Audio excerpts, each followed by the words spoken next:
হাফেজ হব, আলেম হব, আল্লাহর কালাম পড়ে, দেরি করো না মাগো তুমি, সাজিয়ে দাও আমারে। হাফেজ হব, আলেম হব, আল্লাহর কালাম পড়ে, দেরি করো না মাগো তুমি, সাজিয়ে দাও আমারে।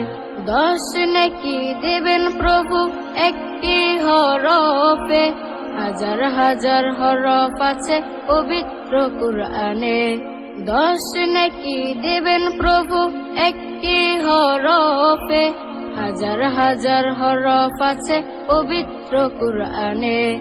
দুনিয়াবি শিক্ষা মাগো আসবে না কাজ কবরে, দেরি করো না মাগো তুমি, সাজিয়ে দাও আমারে। হাফেজ হব, আলেম হব, আল্লাহর কালাম পড়ে, দেরি করো না মাগো তুমি, সাজিয়ে দাও আমারে। হাফেজ হলে তোমার ছেলের বাড়বে যে সম্মান, রোজ হাসরে নূরের টুপি পাবে প্রতিদান। হাফেজ হলে তোমার ছেলের বাড়বে যে সম্মান, রোজ হাসরে নূরের টুপি পাবে প্রতিদান। জান্নাতে মানেব তোমায় সুপারিশ করে, দেরি করো না মাগো তুমি।